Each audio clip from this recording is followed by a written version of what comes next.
ó, tá vendo? Conseguimos dentro do tempinho. Legal. Tá vendo? Certinho. Parabéns. Obrigada.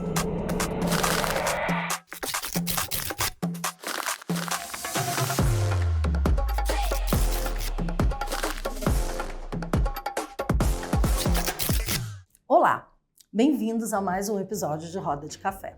Hoje a gente vai falar sobre um tema muito mal compreendido, né, e muitas vezes mistificado, né, que é o processo de internacionalização e M&A para estratégias de globalização e scale-up de startups globais. Hoje eu tenho o prazer de ter aqui duas pessoas que são sumidades nesse assunto. Alon, fundador da Pipeline Capital, e Sandra, da Latam Scale-up. Vamos falar então qual é a importância desses dois processos dentro da construção de startups globais. E falando disso, queria ouvir um pouquinho de vocês para começar, né, a aquecer, né, o porquê que dentro do Brasil, qual é a importância para as startups brasileiras pensarem, né, de uma maneira um pouco mais antecipada no processo de expansão global e por que, pergunta segunda, que a gente não tem tantos casos de startups globais no Brasil. Alon, queria ver um pouquinho da sua perspectiva nesse assunto. Claro. Eu vou começar pela sua segunda pergunta, Claro. que eu acho que ela tem a ver com a cultura brasileira. Desde a época da nossa colonização. Aqui é uma colônia de exploração, né? E foi colonizada por portugueses, né? Então, isso está enraizado na cultura do povo, o próprio idioma que a gente fala, a própria escassez em infraestrutura educacional. O ensino público tem uma grande dificuldade de ter uma segunda língua, um segundo idioma. Então, tudo isso corrobora para que não tenha um incentivo e uma mentalidade de um país exportador de serviços, né? Se você for comparar, por exemplo, com Israel, que é uma boa referência, Startup Nation, ele já tem educacionalmente a segunda língua ou até a primeira, que é o inglês, eles já nascem com isso, né? Eles já fazem, claro que é outra estatura de país, né? Mas já nascem com um pensamento global. Então, eu acho que, começando, eu acho que é isso, tem uma questão cultural, né? E o primeiro ponto é que também leva-se tempo. E leva-se um incentivo, né, do país em diversos aspectos, desde tributário, financiamento, crédito e assim por diante, né? Isso afeta enormemente qualquer país, né? Inclusive o Brasil. Mas eu acho que, você não me perguntou, mas eu já vou emendar, eu acho que as novas gerações já estão começando a ser, já estão despertando para isso, começam a ter referências, tem inúmeras referências no Brasil de multinacionais brasileiras, seja de tecnologia, seja que não de tecnologia, já ícones, né, ou pessoas que já viraram, claro, sempre referências financeiras, né, bilionários ou unicórnios, né, como o pessoal gosta de olhar com mais uma referência. Então, é o início, são gerações, né? A gente sempre tem a ansiedade e a expectativa de ser mais rápido em tudo. Sem dúvida nenhuma. Mas eu acredito que seja isso. E o que você acha, Sandra? Qual é a sua perspectiva? Eu concordo totalmente com a Alon, é uma coisa cultural, é um resultado de uma cultura, de muita espoliação, né? Os gringos vieram para cá, dominaram, tiravam as nossas riquezas, e nós nos acostumamos a ver sempre o que é de fora melhor. Então a gente se espera, meu sonho é ir para Paris, meu sonho é... E não vai para o Pantanal, não vai para a Amazônia, não vai para um monte de lugares maravilhosos que esse país tem. E a falta de contato com ambientes, pela própria distância do Brasil, da América Latina, claro, né, relegada a um continente de terceira categoria, vamos dizer assim, faz com que a gente ache que é muito mais difícil do que, na verdade, é difícil, mas é difícil expandir globalmente para qualquer cultura, para qualquer país, mas para nós parece que a gente não tem essa segurança, a gente prefere, vou ficar em casa, o mercado já é um pouco maior, eu me contento com o que tem, né? E aí vai se acomodando numa cultura que não estimula o próprio contato com o gringo, né? Alguém que pense diferente, etc. Então, a gente está muito encapsulado numa cultura ainda muito fechada. E isso se reflete na questão regulatória, na questão do próprio o governo como o grande indutor de desenvolvimento, e aí os empresários vamos dizer, aproveitando disso de certa forma e dando muito pouco. As elites locais dão muito pouco para a sociedade como um todo, né? Do ponto de vista privado, claro, mesmo. Então você vê uma situação que é uma situação que precisa ser rompida, porque nós, daqui a pouco, eu acho que essas novas gerações vão empurrar para uma mudança de comportamento, né? É interessante esse ponto de vista, né? Porque o que a gente vê, né, até nos nossos irmãos na América Latina, né, isso não é uma verdade, né? Você vê uma startup do Chile, uma startup da Argentina, eles já nascem muito mais numa perspectiva de internacionalização do que no Brasil. Você pega o próprio mercado livre, né? Até porque eu acho que é uma questão também de tamanho de mercado, né? E eu acho que tem também a questão da barreira de linguagem, né? Porque talvez o movimento inicial seria a gente expandir, né, para a própria América Latina, e nem isso a gente pensa, e é uma mentalidade que está começando a mudar agora, né? E pegando um pouco desse gancho, até, Sandra, do que você falou, você acha que existe um momento certo para se internacionalizar? Do ponto de vista assim, do fundador, ele já deve pensar a startup dele, né, quando ele está concebendo ali a ideação dele, já pensando numa internacionalização, ou não tem um momento correto para isso? Eu defendo a ideia de que do momento zero a pessoa precisa, vamos dizer, encontrar uma solução para um problema X, que é a startup dele, né? É o dela, e tem que pensar internacional, ou seja, já tem que se comparar ou verificar tudo que está sendo feito internacionalmente e subir a régua, né?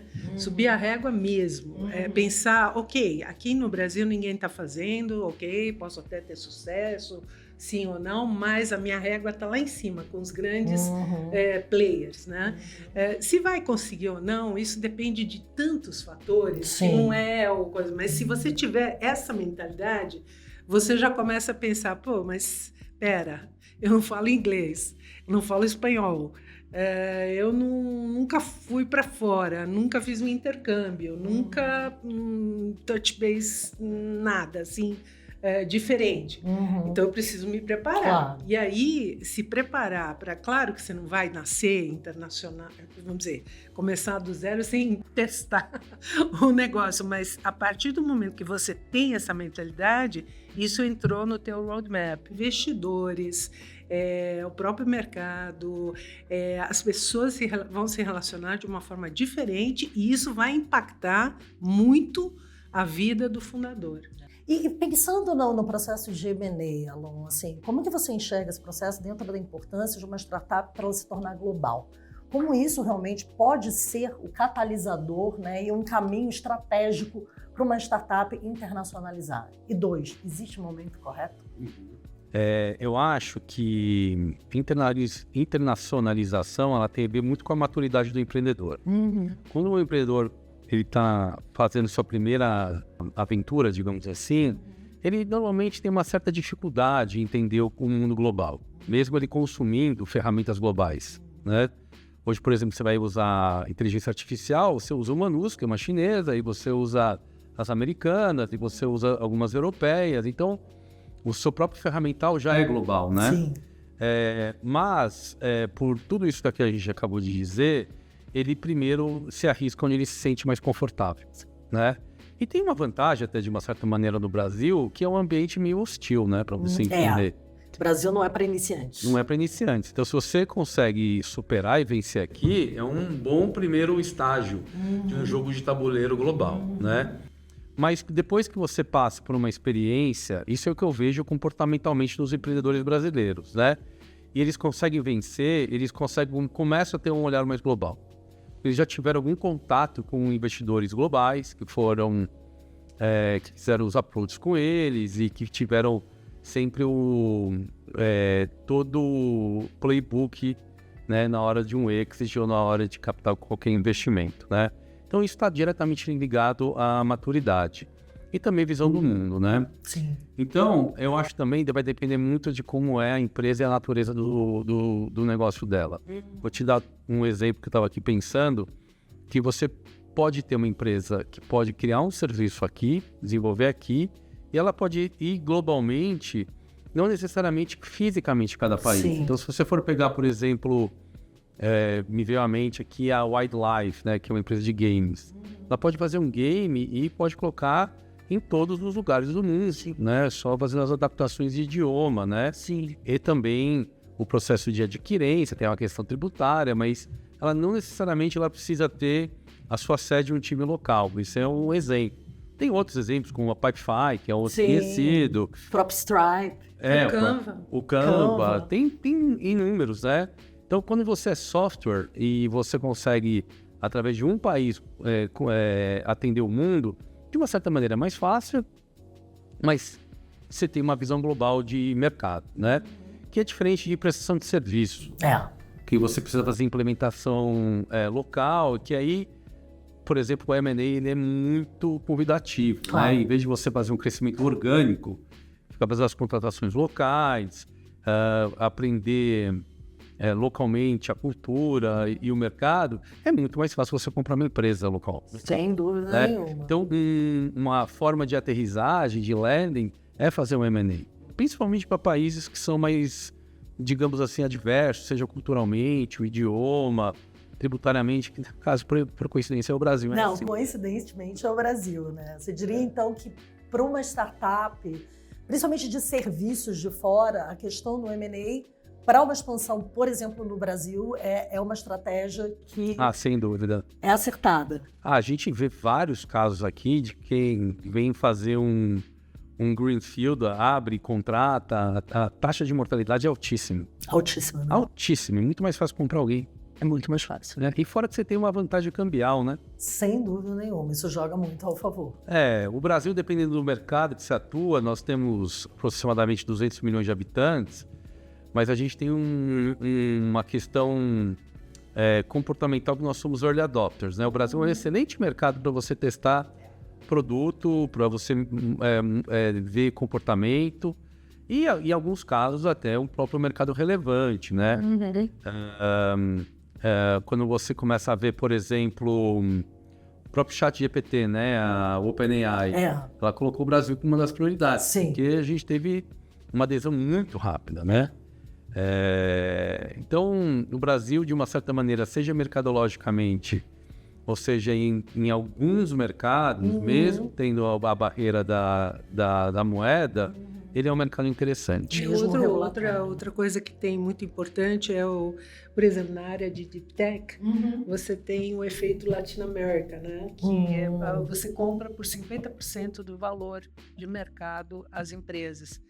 E Deep Tech hoje é um dos grandes motores de desenvolvimento econômico, né? Só que você tem que investir 10 anos, 50... capital intensive e long term. E long term, né? Então, você vai gerar uma quantidade de empregos e de conhecimento que é uma coisa que a gente precisa melhorar muito, né? E a gente tem muitos recursos naturais, né? Sim. A gente tem quase 60% de lítio das reservas de lítio materiais raros, né? A gente tem um monte de coisa, biodiversidade, sim, etc. Biomas diferentes. Então, até recentemente eu trabalhei junto com o pessoal lá dos Estados Unidos num estudo de Deep Tech para a América Latina, onde a gente propõe zonas econômicas especiais, tipo uma zona franca de Deep Tech, vamos dizer assim, para você poder, durante um tempo,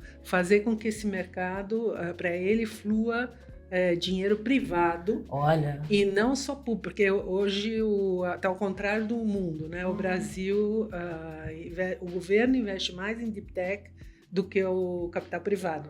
E tem que inverter essa equação, né? Porque depois, senão, você fica dependente de políticas estaduais. Exato. Então, você tem esse efeito América Latina, que é muito interessante e muito bom para quem vem de fora para fazer. Mas tem também a questão de... Quando eu trouxe o Waze para o Brasil, né? O Waze, ele chegou... Ele foi tateando o mercado e a gente foi enfrentando uma série de coisas culturais na pouca adesão do aplicativo, né? que nós tivemos que resolver. Claro. Depois é que a gente deu, aí quando a gente fez as parcerias estratégicas corretas, a gente deu um salto de qualidade na escala, né? Sim. E aí, bom, aí foi Aí e tal, foi. tudo bem. E o Brasil é muito isso, né? O começo é muito difícil, muito difícil. E aí depois, quando você pega a calha certa, ali vai que é uma beleza, né? Então eu tenho vários casos de... E é interessante desse tipo isso que você citou, né? Porque dentro de uma estratégia de internacionalização, né? Até o que o próprio Alan comentou, né? Que é o M&A, né, que é mais fácil muitas vezes você expandir para um outro país, já fazendo, dependendo do seu setor, já fazendo uma aquisição, né? Mas para você fazer essa aquisição, você precisa entender esse mercado primeiro. E aí entra justamente, né, a estratégia de internacionalização. Queria ouvir um pouco de você, Sandra, você que tem muita experiência nisso, né, até com casos incríveis como o Waze, né? Qual é a diferença realmente de uma estratégia, né, de um programa de internacionalização e um programa de turismo, né? Porque que é muito vendido aí dentro do mercado, que se vende para os executivos, se vendem para as startups, e que no final do dia são programas que não entregam muita coisa. Qual é a diferença entre realmente um programa para você fazer um market discovery ou testar um market fit, né, e um mero programa de turismo? Eu acho que tem fases e fases, né? Quando a startup ela está no começo, assim, da atividade dela, vamos dizer, está com 2, 3 anos, 5 anos, sei lá. Tá, ok, provou que tem market fit, etc. E ela vai para um programa de visita a Israel, visita aos Estados Unidos, sempre os mesmos, né? Não vão para a Índia, no né? O Brasil, então, é Portugal, né? Tudo é Portugal, Portugal, é porque é menos... a barreira de linguagem. Barreira menor. E aí, o primeiro, por exemplo, uma pessoa que nunca fez intercâmbio, nunca morou lá fora, etc. Eu acho que é interessante esse primeiro contato, mas ele é apenas a pontinha do iceberg, né? Então, é para você ter uma ideia, não é ali que você vai fechar negócio. Tem muita gente que vai, não, eu tenho 4 rodadas de negócio, eu vou fechar negócio. Não vai fechar, mesmo porque muitas vezes a pessoa não sabe nem se comportar na frente daquele gringo, não sabe, bate nas costas, dá uma palmadinha, tal, desde o comportamento físico até comportamento de saber o que dizer na hora certa no idioma daquela pessoa e ela te entender, né? Porque é uma coisa de comunicação. Então, e às vezes a proposta de mercado está tão desconectada do mundo, por isso que eu digo que é primeiro começar, que o cara ou tem que fazer um retrofit na empresa dele, ou então o outro não vai entender, não entende qual que é a vantagem disso. Então, muitas vezes eu vi em rodadas de negócio que a gente fez lá fora, né, na Inglaterra, né, onde eu tenho minha empresa, levando latino-americanos que a pessoa não se preparou, não faz aqueles pitches by the book, assim, que não... One size do not fit all. Não ornava, sabe?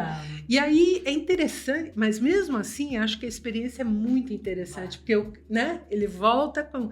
Pera, esse negócio é mais complicado. Aí ele depois começa aí e tal. Agora, quando realmente decidiu, ok, eu vou começar a tatear o mundo exterior, fora do meu país, bom, além de por que aquele país, por que não escolher porque a tia mora não sei aonde, a mãe nasceu não sei o quê, meu passaporte é europeu, essas coisas não podem ser motivos de pontos de decisão, eles são adicionais, pontos adicionais.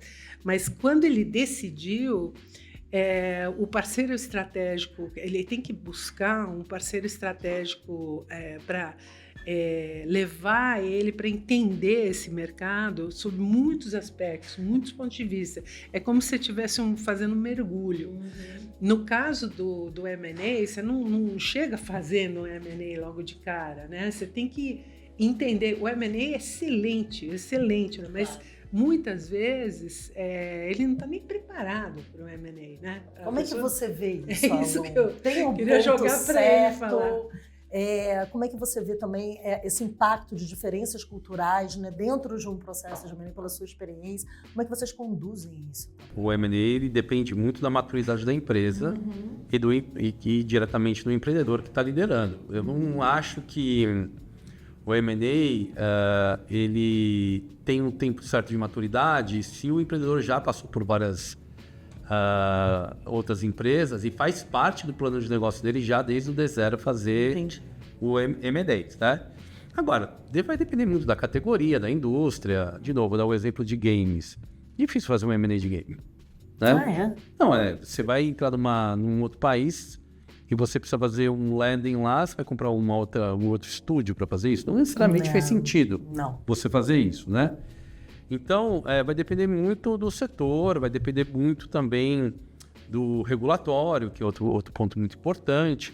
Então, quando você começa a falar geograficamente, você tem 2 planetas. Você tem o Ocidente e o Oriente. São absolutamente distintos. Nossa. Né? Então, vocês estavam comentando aqui sobre o turismo de negócios, digamos assim.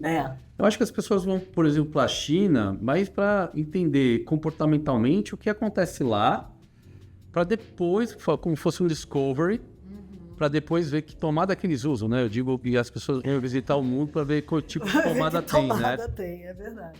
A cultura, de fato, é um desafio, né?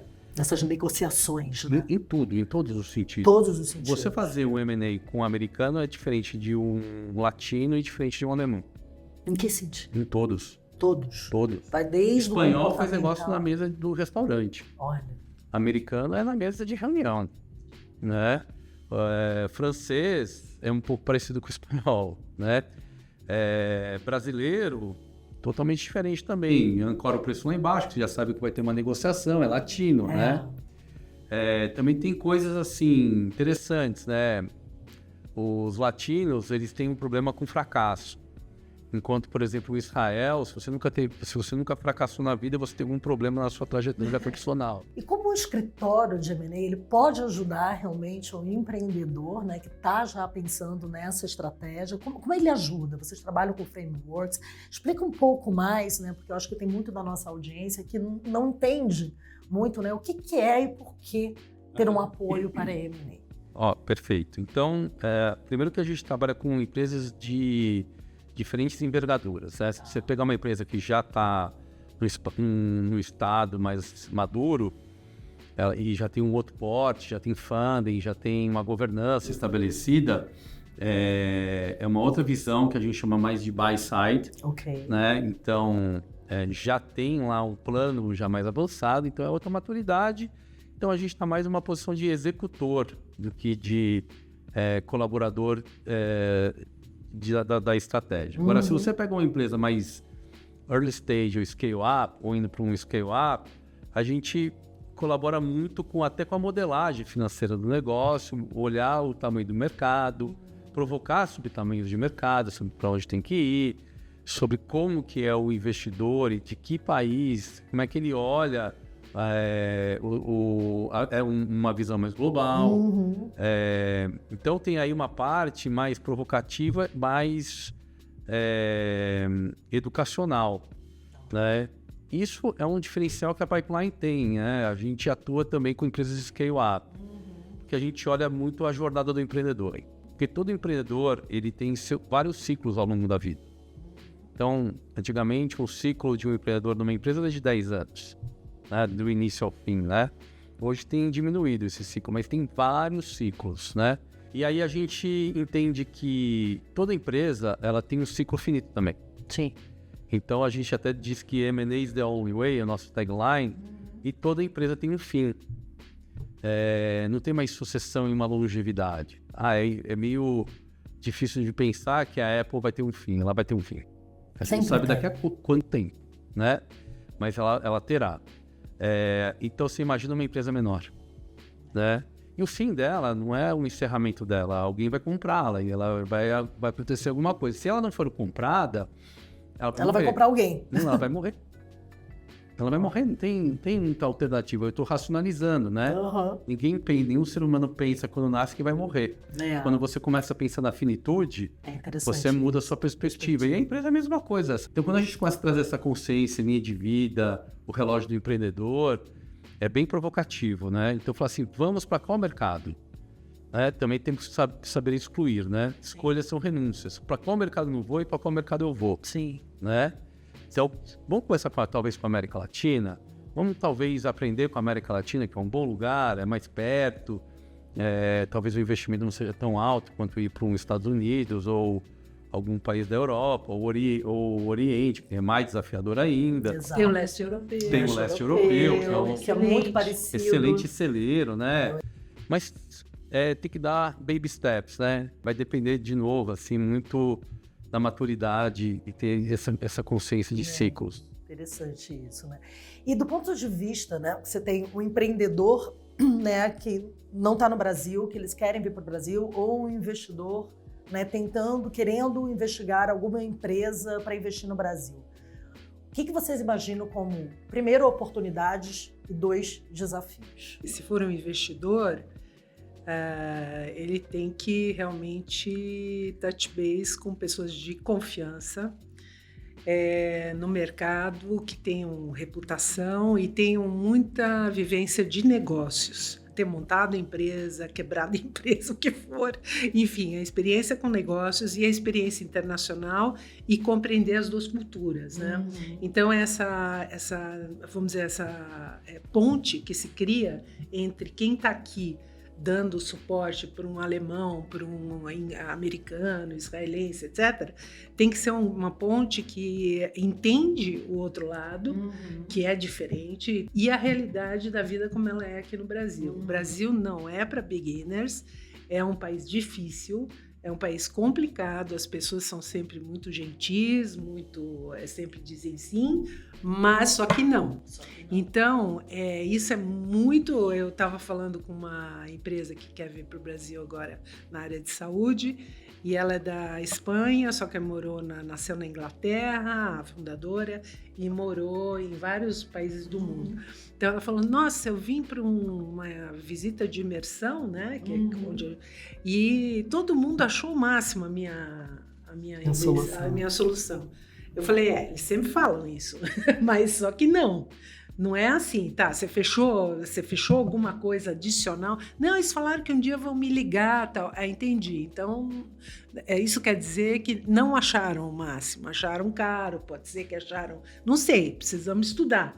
Então, esse tipo de vamos dizer, apoio, ele precisa ser um apoio transparente, um apoio que fala exatamente a vida como ela é, para a pessoa poder tomar decisões e ver se ela realmente quer vir para o Brasil. E vir para o Brasil significa pensar longo prazo também. Agora, tem que estar tudo muito transparente, muito fair, sabe? Não o investidor retirando o máximo que puder, baixando os preços, e também o brasileiro não subindo os preços absurdamente e achando que vai supervalorizar uma coisa que não tem. Então, existe uma distância entre esses mundos. Tanto nós não conhecemos o mundo de fora, quanto eles não conhecem o Brasil. Não conhecem mesmo. Então, assim, nós estamos fora do radar. Continuamos fora do radar. Estivemos no radar antes de 2020, um pouquinho, e agora saímos do radar por uns anos. Até achei que esse ano voltamos para o radar. Eu estava vendo muitos pedidos internacionais, mas já deu uma esfriada novamente. Então, porque tem muitas coisas internacionais, né? Trump, não sei. O momento é de policrises elevadas a 15ª potência. Não é isso? Então, assim, eu acho que é confiança, transparência, e também uma coisa também muito importante é dar autonomia para quem está te dando suporte aqui. Então, no caso do Waze foi muito interessante porque no caso o meu contraparte era o Uri Levin, né, que era um dos fundadores. Ele me dava uma total confiança e confiava nas coisas que eu falava vai embora, tá contigo aí, tá contigo. Porque ele falou, eu não entendo esse país, eu não compreendo, não dá tempo, e eu não tenho tempo de entender, esse que é o problema, que ele estava na internacionalização, e ele volta e meia tá aqui, né, dando palestras e tal. Agora ele conhece muito mais o Brasil, mas ele tinha uma coisa de dar autonomia e confiança que eu achei muito interessante, como foi com outros empreendedores aqui que a gente ajudou, e foram muito interessantes. Agora, cada um com as suas características. Né? No caso dele foi icônico, porque só tinha ele, os 4 fundadores. É o que a gente fala, né? O processo de internacionalização é sempre quase empreender de novo. Né? Não adianta você achar que você vai contratar um country manager, ele vai resolver sua vida, você não precisa nem botar o pé no país. Nem contrate um country manager no começo, então, não contrate, pelo amor de Deus. Então é bem isso, né? E dentro dessa pegada, Alon, assim, né? Voltando à questão justamente, né, do suporte que a Pipeline dá, né, para os empreendedores, para os fundadores, né, essa questão toda de realmente, quando você vai fazer essa expansão internacional, né, que seja do processo de M&A e tudo, mas como você proteger, né, como redução de risco mesmo, né, e você garantir que pelo menos você está num caminho minimamente certo. Uhum. Olha, você vai ter que ter um suporte, um amparo, seja por um escritório de M&A, por um assessor legal ou por uma empresa que faça esse soft landing. Isso é ganhar tempo e evitar problema. Se você não faz isso ou faz parcialmente isso, você vai ter problema. Isso é fato. Né? E aí você comentou um pouco sobre cap table, né, também. E uma das coisas que a gente enxerga muito é que quando a pessoa nunca fez uma internacionalização, ela vai para algum país muito forte e ela começa a fazer os seus programas de vesting, cliff e tal. E normalmente internacionalizar é capital intensivo, então você vai precisar de mais capital.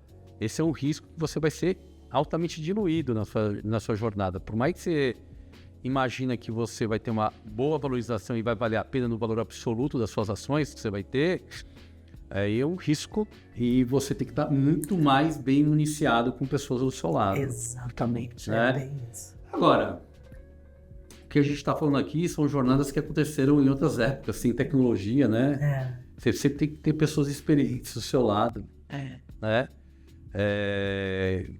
Na época das companhias das Índias Ocidentais, era a mesma coisa. Bom capitão, você chegava mais rápido, né? É verdade. Então é a mesma coisa, não mudou. Tem coisas do ser humano que continuam a mesma coisa. Cabelo branco é importante. Com certeza. Quem tem essa experiência do que já fez antes com casos importantes gera mais confiança, que a Sandra comentou. Tem valores que não existe tecnologia nenhuma que vai depreciar. E o que você imagina de mais oportunidade hoje que o Brasil tem? Né? O que é sexy hoje, do ponto de vista de vocês, para o Brasil? Você tem os recursos naturais, sem dúvida nenhuma, a Sandra mesmo comentou. Acho que finalmente a gente vai começar a juntar a tecnologia com recursos naturais, que antes só tinha tecnologia independente dos recursos. A gente está começando a falar sobre, nos recursos naturais, sobre biotecnologia, sobre saúde também. Deep Tech, que a Sandra também comentou, eu acho que a gente está entrando agora, principalmente com inteligência artificial, tudo que não for deep vai ser altamente depreciado e rápido de fazer, então vai ter mais barreira de entrada. Né? O Brasil teve poucas, vamos comparar com outros celeiros, Israel é um lugar que tem muito Deep Tech. Muito. Né? Porque tem um mundo acadêmico muito incentivado, né? Então isso tem muito a ver também com a estrutura educacional. Então o Brasil, ele tem talentos individuais e alguns polos individuais, mas ele não tem um programa estruturado como outros países. De conexão entre a academia e o negócio. Começa a ter alguns ensaios sobre isso. Até essa semana eu estava ouvindo o presidente falar sobre que ele não quer mais exportar recursos naturais, ele quer industrializar os recursos aqui, né? Finalmente a gente falou... Uma fala interessante. Sobre isso, né? Enfim, né? E a gente também tem várias outras indústrias sobre... Vou dar um exemplo até um pouco polêmico, os psicotrópicos, né? Então, o uso de cannabis, o uso de cogumelos e tal. Por exemplo, você pega um dos povos originários, a ayahuasca, né? Está sendo usado contra dependências químicas. Demência e assim por diante. Então, mas isso nasceu onde? Na América Latina, na Amazônia, né? Então tem muita coisa que o Brasil tem que está chamando muita atenção. Eu acho que eu adicionaria a infraestrutura, né? Acho que o Brasil já passou da hora de dar uma modernizada, né? Nossas estradas ainda não têm internet, não tem lá, enfim, tem várias coisas que a tecnologia... Conectividade, né? No campo, no norte. Então, conectar o Brasil de verdade, né? Tem várias áreas que realmente a parte de GovTech, por exemplo, modernizar ainda mais, muito mais, todo o serviço ao consumidor, né, ao usuário, cidadão. Então, isso para mim, tem tecnologia, tem coisa, é uma questão de decisão política. Claro. Mas dá para fazer. A gente já deu um banho, assim, nossas urnas eletrônicas são um exemplo. Assim, Pix, o Pix até que tem, né, em outros países do mundo. É que aqui a gente... É que o sistema financeiro brasileiro é muito avançado. Do mercado da inflação, né? E o Banco Central brasileiro é uma das referências. Mas referências, a gente deu nó em pingo d'água. Inclusive, nós podemos exportar muito de fintechs, né, fora, porque assim, eu tenho empresa, por exemplo, nos Estados Unidos e na Inglaterra. Eu vejo no dia a dia as diferenças de facilidade do dia a dia, a gente vê. né? Agora, em compliance, os ingleses são mais. Então, assim, mais que os americanos. Então, assim, tem coisas que a gente tem muito boas, a gente pode expandir com facilidade, outras que a gente tem o potencial, porque a matéria-prima está aqui, falta conectar, né? Conectar essa universidade, o centro de pesquisa, a iniciativa privada tal, e fazer perceber e confiar que o Brasil é uma alternativa muito interessante para os próximos anos, que dá para você desenvolver muita coisa, né? Tem muita gente suficiente, quer dizer, tem muitos doutores, né? Dá para fazer muita coisa. Agora, turismo, por exemplo. Turismo é outra área que a gente tem que melhorar, né? A forma de chegar nos locais. Até o próprio turismo sustentável, né? Quer dizer, é uma pegada que o Brasil tem bastante potencial, né? Mas você precisa profissionalizar isso. Ela precisa de tech, né? Ela precisa de muita inovação para poder ser mais eficaz. Então, tem muita coisa para fazer aqui. A gente percebe, nos últimos 5 anos, algumas indústrias crescendo e amadurecendo muito. Por exemplo, o e-commerce, né?